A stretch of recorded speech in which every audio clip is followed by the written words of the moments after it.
And boom. What's up, everybody? Welcome to the Mortgage Coach Friday Mastermind. This is 229 times Todd Bookspan and myself have put on this Friday Mastermind. What's up, Todd? Not much. 229. I like the ring of that. And we got some rock stars here alongside of us today. So this is going to be awesome. Yeah, well, before I introduce the main stars of today's show, I'm super pumped to be with Ryan Hills. Yeah, buddy. I think one of the OG media creators in the mortgage space, the RE Source. Him and I are going to film an episode of the RE Source after this. If you guys see the lights go on and off, or you see different people walking behind us, they're getting ready for the big show. By the way, what is your distribution on that thing now? How many people watch that? I should know that. And RC's back here RC, laughing. what are you guys averaging? A lot? A lot. So you guys can see they're measuring their metrics. But guys, we have true media innovators and Clayton Collins in the team. We have his editor, or the editor of Housing Wire, Sarah, on the call. And so in my mind, it's the best paid media platform in both mortgage and real estate. And they've expanded from mortgage. I mean, Housing Wire has always been that brand that you just respect. You know that if there's news coming from it, it's legit. And they also do a really good job with eye-catching headlines. So I'm going to ask you guys, what's your process for getting attention in today's market? But welcome, Clayton and Sarah, to the Mortgage Coach Mastermind. Appreciate it, Dave, and good to see you, Ryan.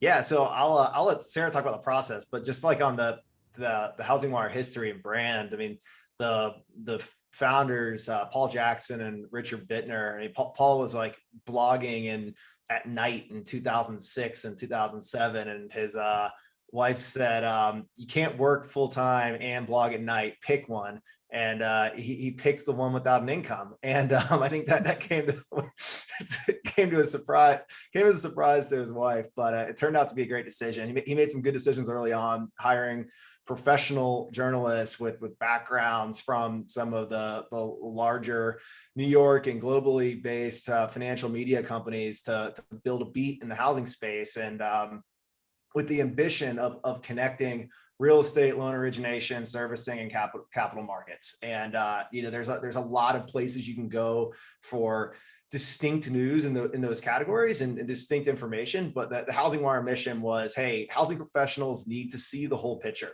You can't be an originator if you don't understand what's happening a little bit in capital markets. You can't buy MBS if you don't understand what's happening in supply in the real estate market, and in what's happening in origination, the underwriting standards, and everything else that's happening in the secondary market world. And you can't be a servicer if you don't understand the whole picture. And so we wanted to bring together the content that really fuels the entire housing market. And I was fortunate to come in 2016 and guide us forward on the next leg of growth. April 25th will be my 5-year anniversary with the company. So it's wild that time really does fly, but have been fortunate to have an awesome management team that we've hired and built here at Housing Wire. And one of our most senior team members, Sarah, who was actually with the company before I was. So Sarah, share a little bit about your approach to content and what you do at Housing Wire. Yeah, so great to be here. Love being with you guys. I've been here at Housing Wire for about 7.5 years. So even before Clayton came, as he said, and really our focus has always been like news nowhere else, because, if you can get it by looking at the Wall Street Journal or your whatever, I mean, that's not where we live. Where we live is like where your audience lives is like, this is the information you need to know to run your business. And we're going to take whatever it is and try to break it down to this is what you need out of that. So that's always been our approach. And one of the things that really guides us is we have some tools for really understanding what our audience is searching for, what they're interested in. And then, that's great. We have our bread and butter that we're going to report on, whether it gets a ton of reads or not. It's the kind of stuff that people need to know. It's that service journalism. And then we have the opportunity to really write to what people are searching for. And it's been great. So, and that also helps us with the headlines. You now have enough people where those headlines can be whiteboarded and have we're about 42, 43 people now. So there's we get a little brain trust on some decisions. Absolutely. I love it. Well, let's save the headline conversation for last. And the way I would phrase it, Sarah, just so you can be thinking about it, is I think we can all agree that loan officers and local realtors, they need to build personal brands. And that means they need to get attention in this world. So maybe in closing thoughts, we'll share a few tips on, hey, if you're a local provider, here's some great ways to news hack off of your publication. And here's a great way to create some headlines. So just be thinking about that. Sure. So Clayton, before we get into the current trends and some of the big news that you want to share, I know that you've also acquired a few media companies in both real estate and fintech, however you want to categorize that. What's the strategic vision there? Why are you doing that? Yeah, so when we acquired Housing Wire in 2016, what we saw was a brand that had built a pretty sizable and engaged and loyal audience in a relatively short period of time. And there's some aspects of the culture and strategy that we just didn't see elsewhere, and that we knew we could replicate in adjacent business media verticals. So the vision with HW Media, which is probably a brand not many people know about. Everyone knows Housing Wire, but the company that I run is HW Media, and the goal there is to be the leading source of information and community for housing, real estate, and financial services professionals. So we do intend to broaden our scope outside of just the residential mortgage transaction into the real estate brokerage and agent world in a much more meaningful way, and kind of further into the chain of information and financial services. So part of that we can do organically, like we launched FinLedger in August, which is our fintech focused publication that we're building from scratch, and other parts of that will be through acquisition. So as we go into 2021 and then the next few years, we're going to be pretty meaningfully focused on deal making. So I'm pretty fortunate in the way our management team has come together, with Sarah running our content strategy, Jennifer running our sales and operations, Diego, our chief operating officer, kind of frees me up to focus on deal making. And that's really where most of my time is right now. Well, I love it. And I want to, before we get into the topics, and I'm going to throw it to both you and Todd for any questions, but I want to thank you for the nice things you said about Mortgage Coach, where we made the top 100 list. That was a cool quote. So thank you for that. And then also thank you for helping to promote the Modern Real Estate Summit. Todd, let's make a note, hearing that the 5-year birthday is on the 25th and we're doing that event on the 21st. Let's figure out some fun way to recognize Housing Wire for Clayton's 5-year birthday. I just appreciate you including me. A lot of the real estate pros that you had in the promo video are guys and gals that I've looked up to for quite a while. So it's kind of funny. My wife's like, why are you on the same video as Ryan Serhant again? Why is this? Right. Dave put me there. I'll take it. Yeah. No, he was good. We've got, it is pre-recorded while we're doing it live, and I'll be, on studio when we're doing it, but I've already seen what he does, and the guy has a gift. I mean, he is really amazing. And everybody that we have on that stage is not only a very successful practitioner, so promo for the event, they are doing business today. They're not just actors and actresses. They're not coaches from the past. They're doing a lot of real estate business right now. And they're also very entertaining. So it'll be great edutainment for everyone. So any questions you have for these guys? I'll let Todd go first, because my question's on content strategy and I don't want to rush into that. So Todd, I'll let you go first and then I'll follow up later. Well, I like that. I love the fact that Sarah, you said this is the information that people need to know, that it's the stuff that they're not going to find elsewhere. So how do you encourage the loan officer who's watching this, who's like, I'm too busy to read more content, to actually engage with Housing Wire? Like, what's the best way for him to do it, and what encouragement would you give him? I think the best way is to sign up for our Lending Life newsletter. So we have newsletters that are curated specifically for audiences, and that one is for loan officers. And so James Kleiman, who runs our newsroom, he actually talks to 8 to 10 people in the business every week just to put stuff in his newsletter. That's not for articles that he's sourcing. That's outside of all that, because he's like, here's what you need to know, and here's it boiled down. And the stories that he includes are the ones that they need to know. And then he's giving them the intel just from what he's hearing by talking to all these different people. So I feel like that curated news is really some of the future of information and news and media going forward. And I think we have an amazing amount of that at Housing Wire. I think we have 5 different curated newsletters, and that one specifically for loan officers, everything in there is going to be something they need to know. You know, it's funny. I get it. So I totally agree, because people always just tell me they're too busy for it. And I'm like, no, this is the easy button. Like, it's the opposite.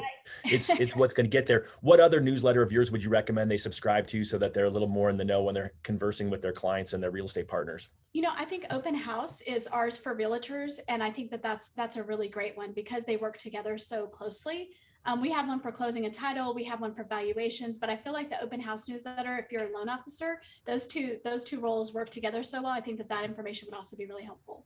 And All right, so we'll get the links in here for those guys. All right, sorry, Clayton, go ahead. Yeah, we can definitely get some links shared, but I was going to say, we see about 65% of our traffic on mobile as well. So we're building our site and building our newsletters to be mobile friendly. So like, I get it. Like, I don't always have time to do a deep read on the verticals that I'm interested in every morning at my computer, but I can do that as I'm if I'm in the passenger seat of the car, not in the driver's seat. I try not to do that.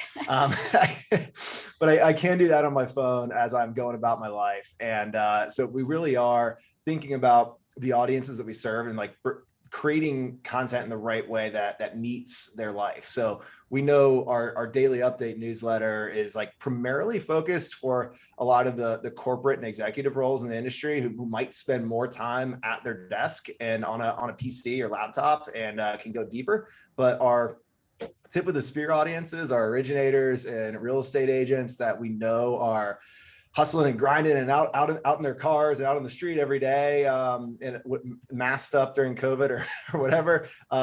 They need some more mobile friendly content. And so we're really working on making sure like that, like Lending Life and Open House are super mobile friendly. So we do some of the Sarah focused on the content, but we have the rest of our team kind of focused on delivery and technology to make sure we're, meeting people where they are. Love that. So everybody in the audience, we've got a group watching this live on Zoom. We've got a group of people watching this live on Facebook. If you have questions, put your comments in here. I will keep an eye on them because remember, I'm ADD. So even if I don't want to, I will be looking at these channels. So let us know if you have questions. And if you're watching the recording on our YouTube channel, any questions you have, any comments you have, we'll make sure we get them answered. So let's transition to some hot topics in today's market. And I want to frame it around every local referral-based lender and realtor is also looking for ideas. Like, how can we take something you posted and share it? I know Dan Rawich, our chief economist here at Mortgage Coach, he is always, I literally think every day he forwards an article from Housing Wire and with the thought that, hey, loan officers, one, you should read this because you'll be smarter. And 2, you should share this so that you're making your audience and you're making your customers smarter around things that matter. So what are some of the hot topics today that you think, and we have the C-suite that tunes into our channel, but I think the majority are either top producing mortgage professionals or want to be top producing mortgage professionals. What are some hot topics? Yeah, I can kind of kick off here. When I get to spend time in Housing Wire, think about the residential mortgage space, I get most excited about the data and economists that are willing to take a forward look at the industry, where we're headed this year. Kind of looking backward has never been like the way I operate. So like what rates did last week is not that exciting to me, but I like to look at the data of where we're headed. And this past week, I spent some time in the Mortgage Bankers Association mortgage finance forecast data and kind of looking at the March numbers, how they compare to February, January, and like kind of going back and looking month over month on some of the trends to see how Mike Fratantoni and the team at MBA are updating that data as we see new economic inputs. And looking at like the 3-month overlay, so March over December, I thought was incredibly fascinating because so much has changed in what the MBA is projecting and the single family resi market for this year. So I pulled together a few of the stats that I thought like really stood out. So in December, the NBA was projecting the average 30-year rate across 2021 to be 3.2, which is okay. That's reasonable about where we are, and 3.6 in 2022. So seeing a 40 basis point jump, and but that feels still like relatively low interest rate environment. The NBA has made some pretty serious revisions upward in their rate projections over the last 3 months. So as of the last forecast in late March, the NBA was projecting 3.6 as the average rate in 2021. So they've jumped it up 40 basis points. So basically pulled forward their 2022 projection into 2021. And for 2022, projected 4.5. So 90 basis points higher than the previous projection. So the NBA is clearly seeing some of these positive economic numbers, most likely pretty heavily influenced by jobs and employment metrics, and pulling forward their estimates and interest rates, which I think is something I don't like share that out of like doom and gloom or in a rising rate environment, but something that I think you have to be aware of and cognizant of the fact that the economy is supporting an interest rate environment that is going to be more expensive than the one of 2021 or 2020. But the one could assume with upward interest rate revisions, projections, that the origination volume would drop, but it didn't. So the origination projections actually went up pretty notably. So in December, the NBA was projecting that the total 2021 purchase and refi volume would be 2.75 trillion. And even despite that upward revision in interest rates, they revised their 2021 purchase and refi number to 3.18 trillion. So what's that? 40, close to 43 basis points up. Like that's $430 billion up. So like a massive upward revision and the purchase and refi projections. And everyone talks about 2021 being the year of purchase, which I think it will be. But they also revised up their refi numbers. So the 2021 refi number is 21% higher than it was in December. So despite these rising rates due to an improving economy, the NBA still sees more refi opportunity this year than they did 3 months ago. But if when you go down another layer, the kind of scary and notable part of that is the cliff got steeper. So everyone's always been expecting in the last 4 months that refi volume would be healthy in the first half of the year and start falling off in the second half. The NBA's projections for second half volume are getting uglier. So everything that would have happened in second half is getting pulled forward in the first half. So of that full year 2021 volume, only 22% of that is expected to happen in the second half of the year. So 78% of the refi opportunity is right now. It happened in Q1. It's happening right now in Q2. And we could see a relatively bleak refi market in the second half, but purchase is there. So supporting us as there's so many other positive parts of this housing economy and overall economy that are going to support household formation and other purchase market dynamics. So I want to provide some, what I think is sales strategy leadership. So whether you're a manager on this call and you lead loan officers, or you're a loan officer, I'm going to just share my playbook, and I would love to have you and Todd pile on this. And Sarah, I want you to be able to tell loan officers where they can go to get this. But so here's my sales leadership. Everybody listen to this. So one, you need to take this content from these credible sources, and you need to educate your consumers that this is where the puck is going. And then the two biggest problems, as I see them in the market, are real estate agents need help getting listings. That means they need a loan officer who can do more than a transaction. They need a loan officer that can help create urgency with a family who's like, hey, should I move up or should I not move up? And the other thing that they need help with is whether it's a first-time home buyer or a move-up buyer, they need to get that first-time buyer or that move-up buyer to make a winning offer.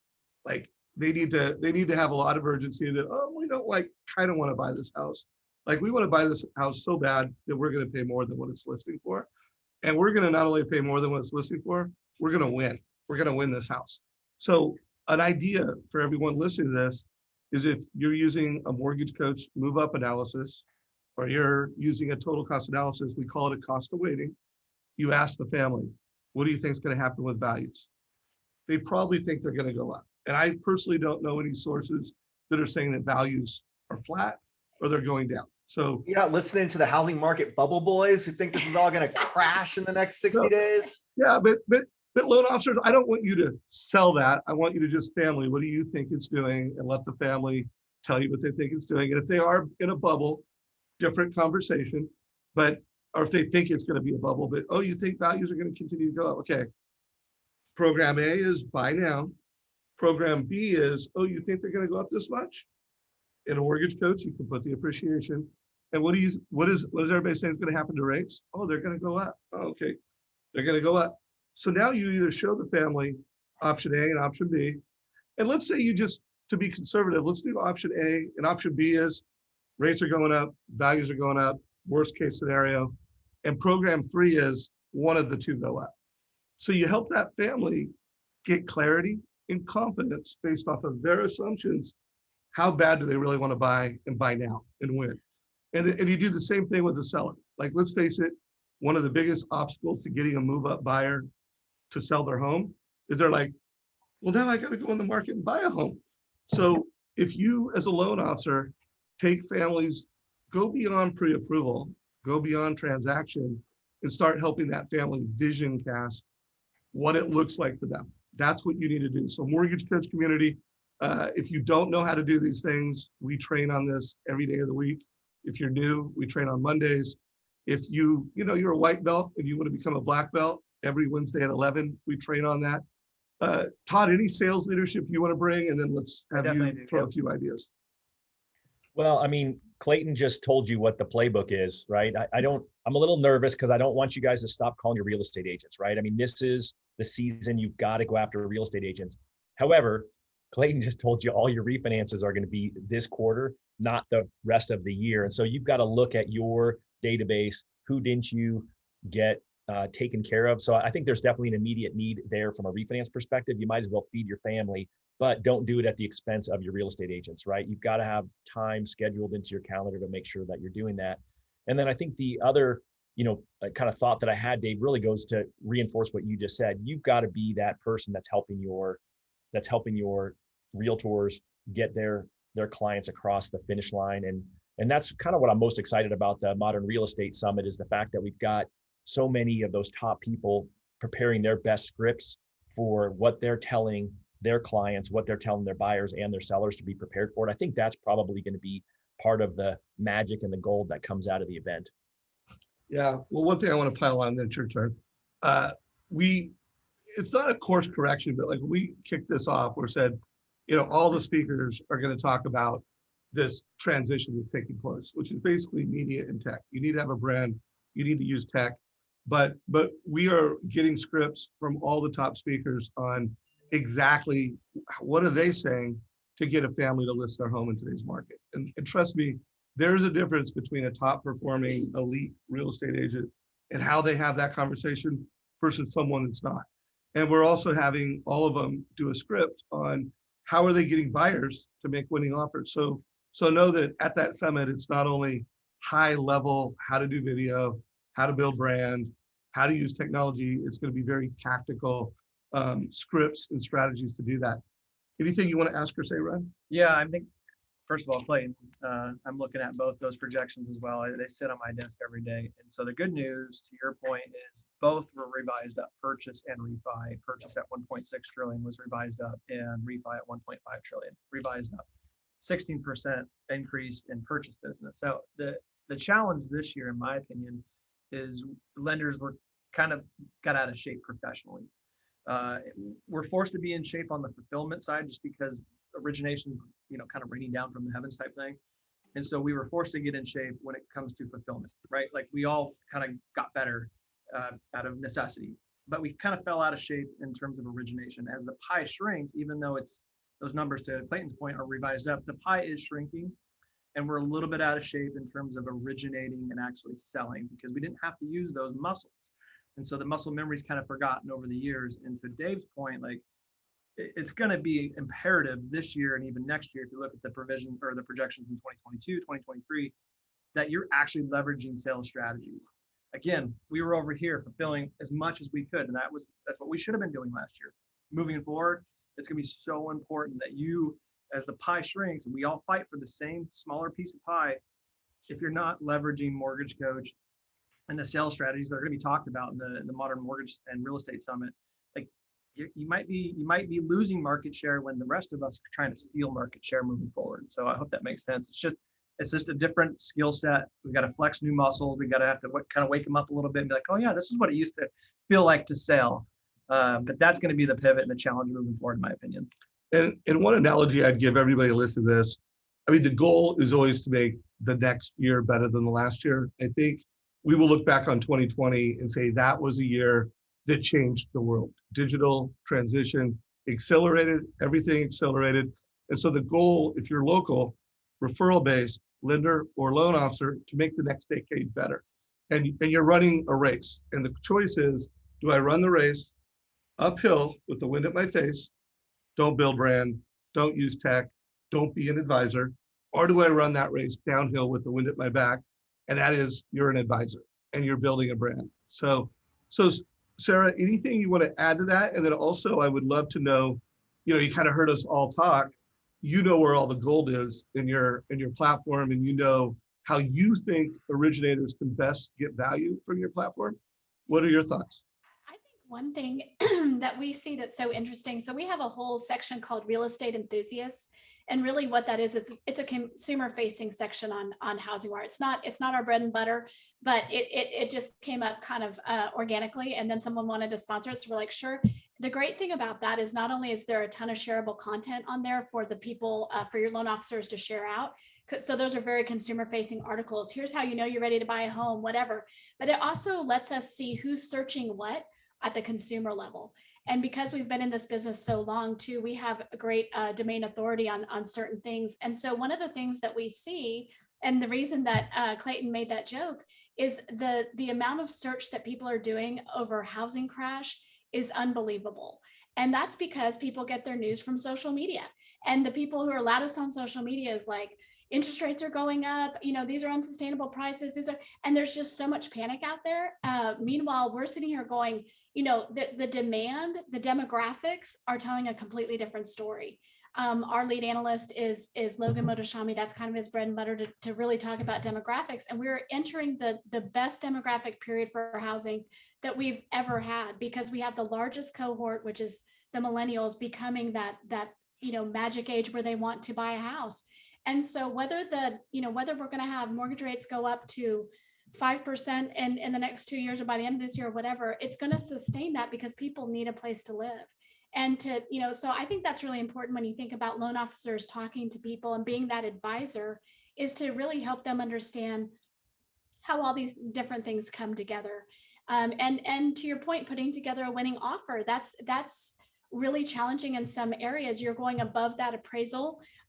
Probably you're going to have an appraisal gap potentially. And so really educating people on why that makes sense, or does it make sense? It may not always make sense, but if you think about what that demographic is happening over the next 4 years, I mean, this demand's not going away. If you wait, you are going to look back and kick yourself. And so I think that that's really the kind of information we're trying to put out there too, so that your loan officers know, hey, you've got a lot of scared people. I can tell you, I mean, it's millions of people searching for a housing crash. So it's just funny to us. We're like, there is no housing crash, people. Everything's good. And the people buying the houses have great, they've got great FICO scores. They have really solid employment numbers. Most of the employment that we saw taken away last year were not homeowners. We do have about 2 million people still in forbearance, but it's just not, there's nothing that we see on the horizon that's going to crash things. So I think that that's important for people to know.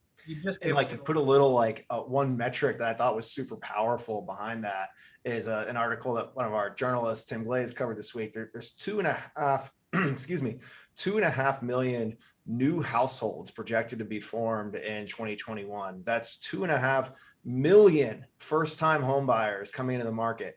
And so as you talk about playbooks, the playbook might not be like, the database matters on the referral side, but like the volume, like the projections that the MBA is putting out, those are new households. They're not in your database yet. Like these are current Great point. renters. And that's the, I think a really fascinating part about what changes in, 2020 and 2024, but like now 2021 through 2024 is like the opportunity, like the wind at your back strategy that Dave was mentioning. It's first time home buyers. And I mean, they can come through referrals that you did for their parents. They can come through real estate referrals. They can come through digital marketing and brand. But ultimately, like, these are new people. They haven't sat at your desk before. You haven't been on the phone with them before, but it's 2.5 million of them. It's quite a few.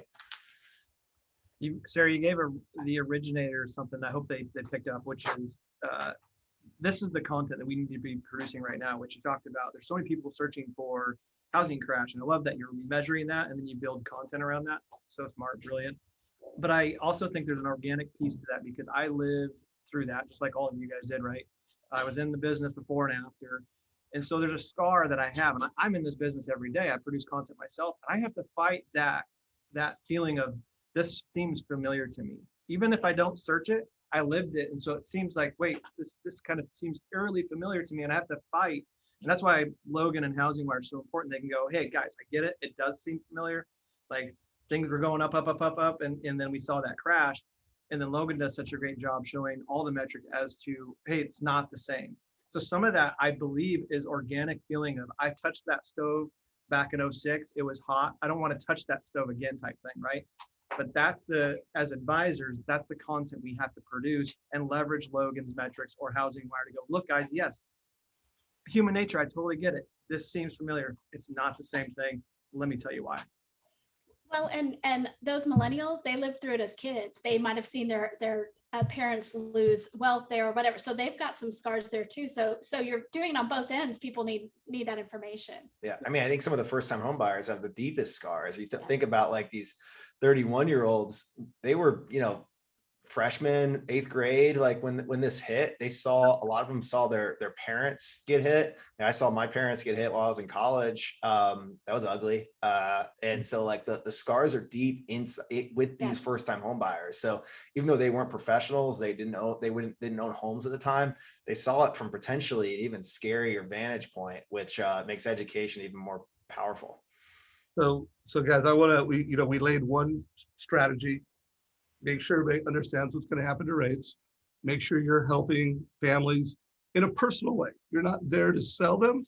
You're there to take their assumptions, their beliefs, and put the math together for them so they can make a clear decision on their beliefs and their goals. But you just shared a number 2 strategy, which is the first-time home buyer. So first, if you didn't catch the memo, make sure that your entire database, whether they own homes and they're not first-time home buyers, they either have kids that are first-time home buyers or they know first-time home buyers. Make sure they all understand that opportunity. And then this is the other thing, guys, you got to make sure you're trained in how to have the rent versus own conversation.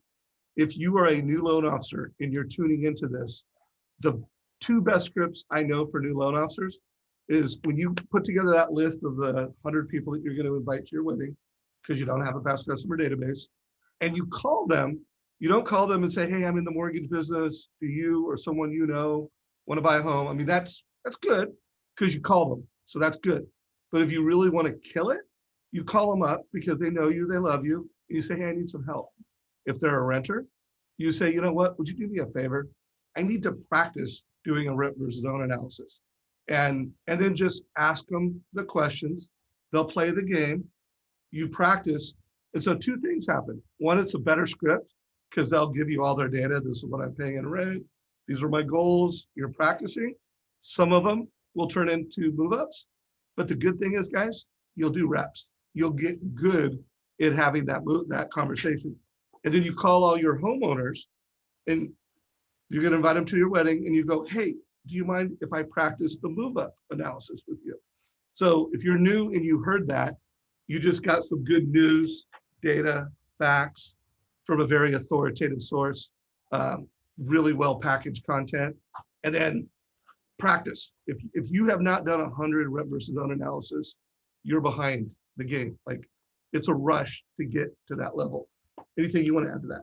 I think you just kind of reiterated my point of, reps are important. When you're out of shape professionally, you've got to take reps to get back in it. So I love that. Yeah, and we're all really good at the rate and term refi conversation. Like we got the reps, we're good at that. It's time for a new one. Todd, anything you want to say before we drill down on some of this data? And I'm sure these guys have more news, more data for us. No, I think the crew here has enough homework, and I really want to hear Ryan ask some better questions. I've had my fair share. Right on. So Clayton and Sarah, before we move off of that, I want to, as tactically as we can, take an actual article that you have. If one of you could say, hey, I would take this article, and this is how I would frame it on Facebook. So literally a lot of people are like subscribing to your platform if they don't already.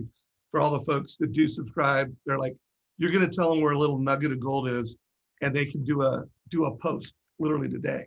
What would you tell them? Where should they go, and how would you frame it? Because that's the other thing. I see some loan officers, they just take a piece of content, they put no frame on it, and they just like post it. And then I see some loan officers, and they say too much. Like it's like, why even read the article now? Like, could you give some advice on a specific article, and how would varsity players like you guys frame it if you were a loan officer? Okay, so I have an article that I had printed out to highlight data and notes in. I didn't think about it from a framing perspective, but let's do this one. Do this one from the hip.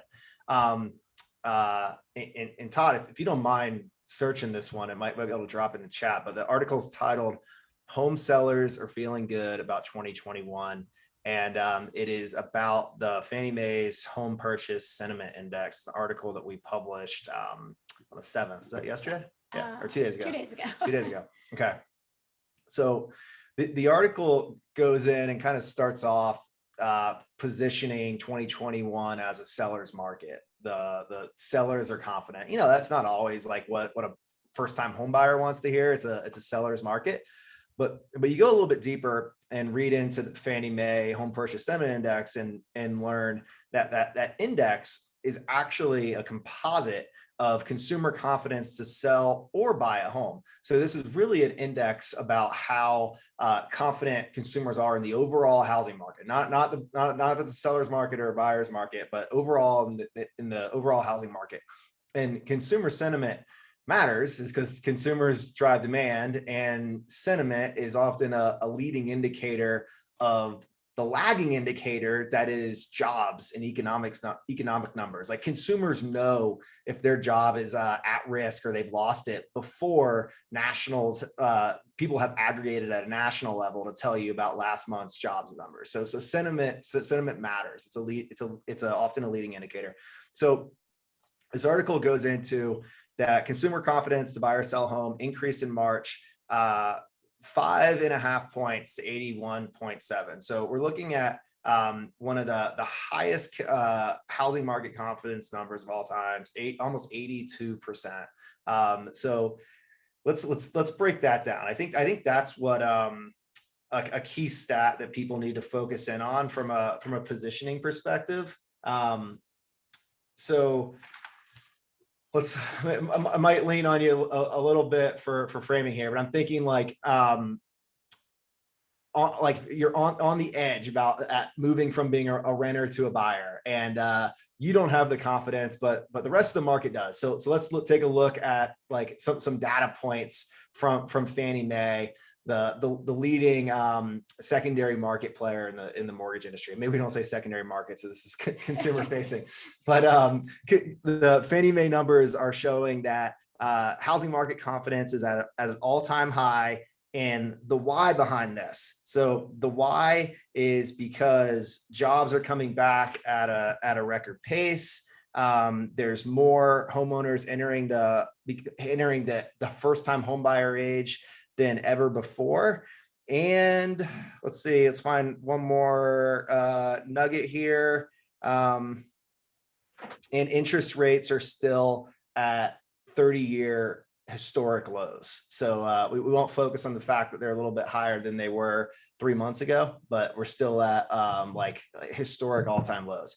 So that'd be the positioning I'm thinking. So I'm trying to give consumers a few data points to form their own opinion of why the housing market is healthy, but also tell them hey, you see this 82% of consumers over there? They all really like this housing market. So maybe that should influence the way you're thinking a little bit. And the way that I would headline that if I was writing a blog about it, is like, here's why people are so positive about the housing market right now. Because sentiment and all that, you just have to break down. It's like, here's why people are feeling good about buying a house right now.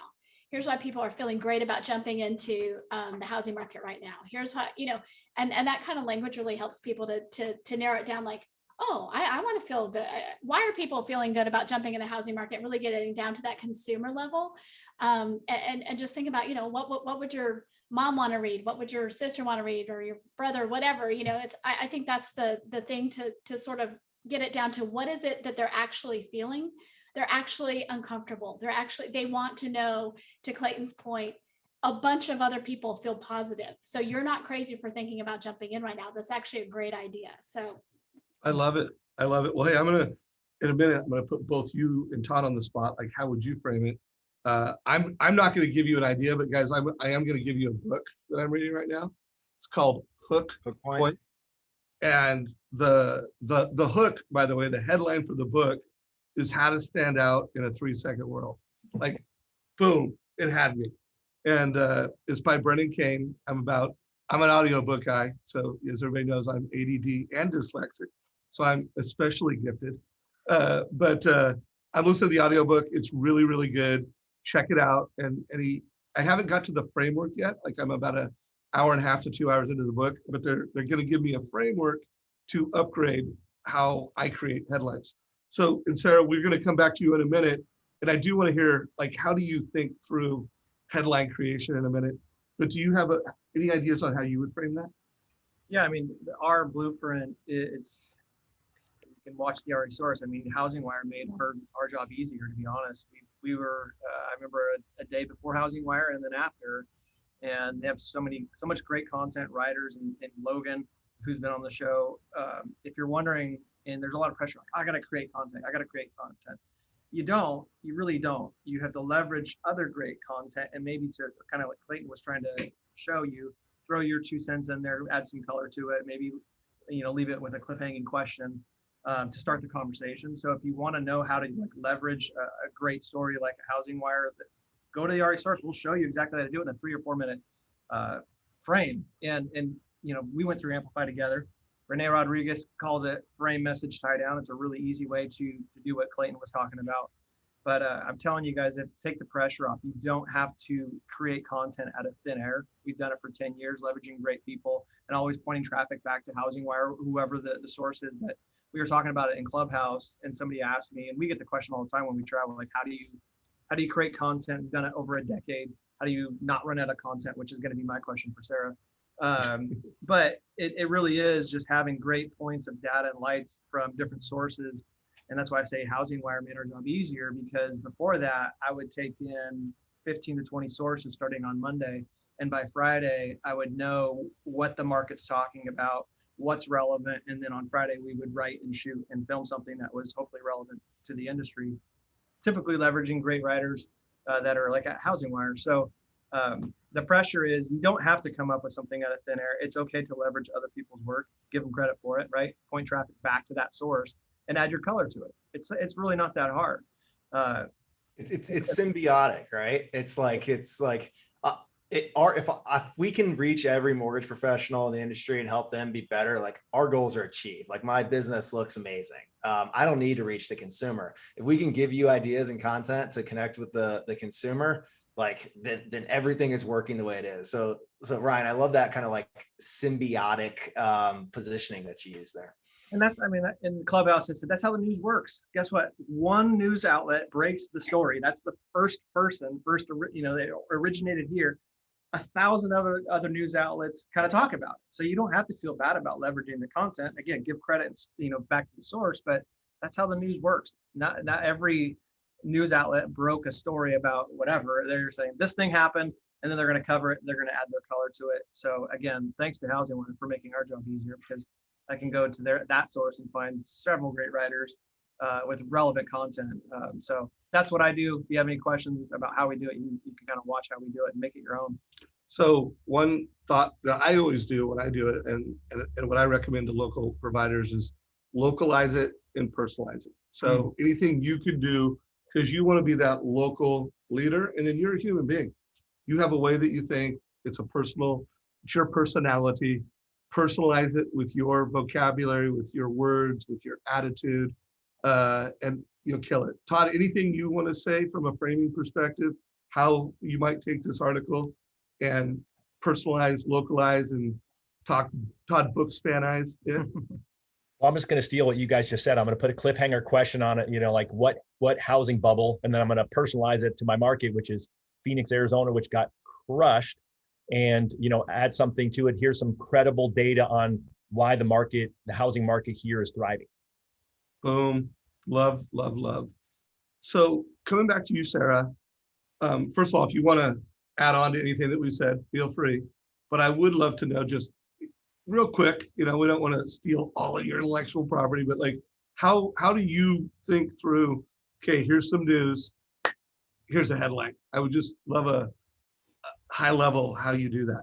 Yeah. So first of all, I don't think this is a secret. I think it's the execution. That's, the idea behind it, everybody knows. It's doing it. That's the hard part, right? But I do think that short is so important. Short and really getting to the right words. So I might rewrite a headline seriously 10 or 15 times, because my goal is to get to the headline that is, the first one you write, that's not going to be your best one in anything really. But with headlines, you have the opportunity and the time that you can't rewrite your story 10 times. You can rewrite the headline 10 times, and you probably should, because the first two, it's like, okay, now think about the audience. Okay, now that word to you, that's a great word, but maybe that's not the audience word that's going to connect. And I think those very specific words and the book that you referenced, I think would be so helpful for people, because that's in a nutshell what we're doing, is really going, what are the, we call them keywords and SEO and all that kind of stuff, so we know what those are. But if you're just writing a blog anyway, it's like, there are keywords for a reason. That's what people are searching for. And really you could cheat and look on Housing Wire and look on trending stories. So those are our top stories. Those are the things that people are looking for. You could look at, so that gives you topics, but it also gives you like, here are the headlines that are performing the best. I mean, that's just true. So feel free to look at that and take from that. But I think those words, housing market is always something that resonates with people. It's about like the words that are relevant to the audience. Yeah, so like right. we're writing headlines for housing professionals, like right. we use vocabulary and language that we think and have learned that appeals to the people, that the audience that we serve. And I think that Todd and Ryan's example, like tying it back to the local market. So if you're taking like business content and tying it to a consumer angle, the headline changes, right? Like right. A lot of our articles could probably appeal to a consumer audience with a couple tweaks to headline and subhead positioning in a written word format. But we're writing for the housing professional. So we're not like, we don't feel hesitant to use an acronym that like industry professionals would understand. But no, like, don't like talk about like HUD and FHA and IRLA and like your consumer facing content. So like it's about knowing the audience and who you're trying to appeal to. But I'm confident if we spelled out the full IRLA like acronym in a headline, industry professionals would look at us like, what is that? And why are they spelling it out? Are they not familiar with this? Like, and so like, it's about appealing and thinking about like, who do you want to read? Who do you want to click? Who do you want to comment? Who do you want to share? I think a great thing is for your loan officers to pay attention to what they click on, not just on Housing Wire. We don't consider our competition the other mortgage publications, whatever. Cat videos are our competition. TikTok's our competition. Anything that takes your attention is a competition. And so pay attention, these people, even mortgage professionals, you guys don't just live in one space, right? And so they should pay attention to what they're clicking on, what's getting their attention as consumers, and use that as well, because people are very complicated. They have there's a lot going on there. And you can learn a lot just even from like, what is it that appeals to me? Why am I clicking on that and not this? I think that's a great place to start. I just want to say you guys got to listen to their point there, because we make that error so much as mortgage originators. Is what Sarah said, you have to view it through the lens of the end user. And so what we do is go, mortgage-backed securities dropped 25 basis points. Nobody knows what that means. There's literally nobody. They've moved on already. And so you've got to think about the end user, and that homeowner doesn't know what that means. And so I love what you said about that. And if you're producing video, there's a secret phrase we talked about at Mortgage Coach Clubhouse. What that means to you is so simple. Like, break that down. What that means to you is mortgage-backed securities drop 25 basis points. Nobody knows what that means. What that means to you is your rates now, maybe it cost you an extra quarter type thing. So I love what you said there. It can't be talked about enough because we still are making that error, originators. We got to listen to Sarah and Clayton on that. That's a huge takeaway for us. Yeah, and a takeaway for me and a great reminder, it do the work. You heard that. She's doing 10 headlines. So here's someone that this is what she does for a living, and she's doing the work. So if you're a loan officer, if you're head of marketing, and you're coming up with 2 or 3 headlines and everybody has their subjective opinions, you haven't done the work. It takes time, it takes thought, it takes some revisions. So another book that I always recommend, and I actually interviewed the author, Donald Miller, is Story Brand. I think that's another great book, guys. If you want to be good at building personal brand, at creating copy that's compelling, another good book. But Sarah, are there any books that you would recommend that you're like, hey, I really love this book and it helped me? Anything you would recommend to the audience? I like Chelsea Pete's is Talking in Pictures. That's for social. That's a different, it's especially for Talking in Pictures. Oh, Talking in Pictures. I don't have that. I think that's really interesting. I mean, so some of my things are more like, story, which is, it's a giant book. I don't know that anyone needs to read that, but that's just sort of the background as I'm trying to take writers through things of like the first thing that comes out is not always going to be your best. Just some of the things that we do, or like when we write a headline, even if you can get up and go get a snack and come back and look at it, you're going to be better off. Because sometimes you just need a little bit of like, you're writing it and it's like the most beautiful thing you've ever created and it's awesome. And then you go get a drink and you come back and you go, why didn't I realize that that's terrible? I shouldn't use that word. And so just some of those things about writing that are that you just have to learn that, so I'm not sure of a book I would say right now. I'm going to read the book that the hook point that you recommended. So that sounds amazing. It really, well, the hook got me, and I just came across it recently. Any questions you want to make sure we ask? We got about 15 minutes left. Anything you want to make sure? I would love more content strategy talked about, reverse engineering, like this is what people are searching for. And so we're going to produce content based off of that. Any other secrets you can talk to us about on how you make sure that you're, producing relevant content every week? I think one thing is a great place to start, kind of going back to what Clayton was doing, is start with the data and then take your angle from the data. Someone else has already done all that work to actually get data for you, whether it's the NBA, whether it's us covering it, whether it's, FHA, whatever you're getting your data from, use that data as a starting point. There are 10 different angles in that story that in the data points that he just from the sentiment index. The stuff that NBA put out that we talked about at the beginning of the hour, there are so many angles in there. So when someone said, how do you not run out of content? That is never the problem. The problem is, how do I get enough people to be able to write all this content? It's really just bandwidth. And one other tactic we're using to with our professional audiences is our newsletter editors are asking the audience, like literally putting in there like, hi, I'm James Kleiman, the managing editor of Housing Wire. What are you thinking about today? And people are sending him emails. And when he starts to see trends of like multiple people asking the same question, then like that becomes something we write about. So like, and I kind of, I don't play a day-to-day role in the newsroom, but like I have a pretty big network of folks in the housing industry, spend a fair amount of time in active social channels. So I can start to like uncover themes and like throw it over to Sarah and James and say like, hey, there's like this post that has 600 comments on it. Clearly like appraisers are worried about this, like go dig. And that's an opportunity that housing professionals have too. So whether it's in your immediate client base, when you start hearing the same question again and again and again, one of those that we heard from consumers we know in the industry was the problem with appraisal gaps starting out in Colorado.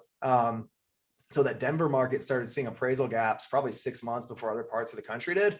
So we were able to like dig into what was happening in valuations and like get smart. And that wasn't because we saw data. It wasn't because CoreLogic did a report. It wasn't because XYZ. It was because consumers kept asking, why did I make an offer 20 grand over ask, but it's still like, but it didn't appraise out? Or like, why did I come in under ask and it still didn't appraise out? Nothing was appraising out. So like we saw like these problems happening from consumer conversations. And I think originators have like an awesome lens into the questions that they keep hearing repeatedly, that might be like indicative of a current trend or stress point that their referral sources or clients are having. So like, don't be afraid to write about the conversations that you're tired of having. Yes. You keep having to answer the same question again and again and again. Put it on paper, put it in a post, put it in a video.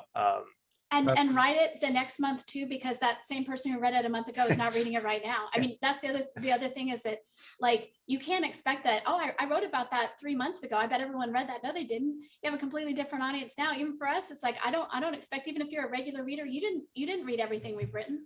And so we could revisit some of those topics every week and you would be like, it's news to you, not the same story, but I'm just saying the same topics are going to be interesting over and over again. And there's nuance every day that changes, every week that changes. It's about nuance. That's another great takeaway, guys. Reuse your content from the past. And I don't think we're wearing it out, but guys, the appraisal gap is just massively scaling in the mortgage coach community. I want to remind everyone, if you don't know how to show single premium MI in a TCA, that's the most asked thing to train on in the mortgage coach community. And literally, I could be sharing every day another loan officer that's creating a video on Facebook, and they're talking about, hey, this is how I am helping families get confidence and clarity. So that not only when they get hit with the appraisal gap, but so they can prepare families for the appraisal gap at the point of sale. I want to thank Keith Collins, dude, the video you created last week. That's I think I pinned it to the top of our Facebook group, pure gold. He is actually going to create a version of that where, he won't be saying, hey, this is Keith with Movement. He'll be saying, hey, this is Keith Collins, mortgage coach, modern mortgage professional. This is how I help families with appraisal gaps. He's actually going to be on stage with a number of other mortgage coaches at the Modern Real Estate Summit. So check that out. So guys, we're closing in on the last 10 minutes or 6 minutes. Todd, any questions you want to make sure we hit before we run out of time? Oh gosh, 5 minutes. It's always hard to hit a home run there. I think for me, it's just another action plan. I think for me, it's just another action plan, right? The action plan is this. You heard Clayton say that they're generating content by asking questions. So I would be sending out a post send out an email through your CRM, put a post on social media asking your clients, what are you worried about or wondering about within mortgage and real estate? That would be my action plan. Maybe you guys can sharpen that script. I think the other thing I would say is, write about it and then do a video about it and then write about it again, because what we know is that when we talk about top of the funnel, your people who are out there who you may not even know they're reading that. They may need to read 3 stories on a similar topic to get to the trigger point, right? So don't be afraid of that either. Is that again, you can't expect that they've even read it, but even if they've read it, they may need to read it 5 times before they move down the funnel. So tell them again. Yeah, no, we can't repeat ourselves enough. So last chance for anyone in the audience, if you have a question, put it down below. Want to remind everybody who's watching and recording this, either in Facebook or on our YouTube channel, if you have questions, comments, they will get attention from us. They will get answered from us. So Clayton, anything you want to make sure before we run out of time that you're talking to loan officers that are modern or they're working hard to modernize. You're talking to the C-suite that's trying to modernize their sales force. And you know what time it is in the world. Any closing thoughts you have for everyone? Yeah, I think my final closing thought is so we're HOE Media, we're 42 people and we serve a big industry, but we really value not just being a one-way stream of information. We want to be a community and we want an open door with the folks that open our newsletters and read our articles and listen to our podcasts and attend our events. So I do ask and invite everybody in the mortgage coach community to have a dialogue, like respond to James's emails, shoot Sarah a note, message me on Twitter or LinkedIn. Like we want that dialogue. We need that dialogue. It drives our strategy. It drives our content, and it's just fun. Like it's kind of boring. Like nobody likes creating content or doing anything that's like a one-way path. Like we want the back and forth. So my only ask and last message is for the mortgage coach community to be part of our community too, and communicate and have an open door. It's always fun. So in Mortgage Coach Community, they have an incredible Facebook group that gets a lot of love and attention. You can just tell that there's people that, hey, we love what we do. We're curious about you. Yep. We want to collaborate and be community with you. And then guys, I listened to you on Clubhouse last night and it was awesome. I mean, if it wasn't the best, it was one of the best Clubhouse sessions ever. You had some of the leadership team from Movement and they were being extremely transparent. It was very good dialogue. So follow these guys on Clubhouse. I guess I do have a quick question on, are you pretty serious about Clubhouse? I mean, are you testing it out or are you like, hey, we're on Clubhouse? I'm just curious. I'll give you my 100% honest view here. So we've been doing about 2 months. We've been doing every Thursday night at 8 o'clock Central. Real estate and mortgage innovation is the name of the room.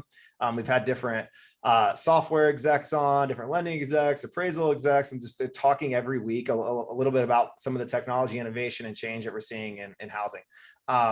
We're going to keep doing that. I do personally feel a little like Clubhouse tax right now. I think it's challenging to do that multiple nights per week at 8 o'clock when you have family and you want to work out and you want to do other things. And I think as the world starts opening up a little bit more, those evening sessions are going to become even more onerous. So I think we'll play with, do we do some of that during the business day? Do we do it every other week? I'm not entirely sure yet. We've got a good little crew that comes out week in, week out to talk and participate. So we don't want to give that up. But I am very interested to see where Clubhouse goes as people want to kind of take back a few of their weeknights or their spouses tell them to stop doing that, which is Which might be right. I hear you. My wife let me listen in. I'm like, I really want to hear this. I'm interviewing these guys tomorrow. And so guys, Mortgage Coach is on Clubhouse every morning at 8 o'clock. And it is being led by a moderator. And that moderator is an elite mortgage professional. They're probably a black belt in advice with Mortgage Coach. So check us out. We're doing it at 8 and 3. And we're actually I've got a group of moderators and we're thinking we may the afternoon, we might stop doing that. Yeah. And just stick with our morning routine and then get topical. But if you are not following, if you're on Clubhouse, guys, and you're not following what Clayton is doing, you're missing some of the best content on Clubhouse right now. And like I said, I'm a big supporter of what you do. I think if you're a modern mortgage professional, you are smart and you look smart. And I don't think you can do that if you do not subscribe to their platform. And more importantly than subscribing it, you got to use it. You got to take it, you got to share it, you got to frame it, and you got to participate. Sarah, any closing thoughts from you before we wrap it up? No, just love what Clayton said about reaching out. We're really building a community. We're not trying to talk to people. We're trying to learn from people too, but give you guys information that you don't have time to do. That's our job. Is for me to spend a bunch of time on a headline and make sure we've got the right angle. But yeah, we're just excited. We just feel like we're very bullish on this year and on what the industry is going to be able to do this year, and it's an exciting time for us to be reporting on it. Yeah, so housingwire.com, it's the hub for all of our news, our events, our newsletters, the podcasts. It's all there. So if anyone doesn't visit us already, check out housingwire.com and click around. 98% of the content is open and free. We do premium analysis and deep dive journalism for our memberships. We'd love to have you as a member, but there's a ton of knowledge on there, no matter how you want to consume and how you want to play in the community. Well, thank you for your time on this community. Any closing thoughts from you as my guest? Yeah, I just want to say, host. I appreciate what Clayton said about the collaboration. I mean, I've had Clayton on the show. We had a half-hour conversation. That was great. I've had Logan on the show. Here we got Mortgage Coach community, Housing Wire community, our resource community, all working together. So I think that's awesome. We're able to reach, hopefully everybody in the industry and provide value. I think that's all of our goals whenever we get on film or write something. So I appreciate, you guys being willing to jump on our show and then Mortgage Coach. Yeah, thank really you. Cool really appreciate it.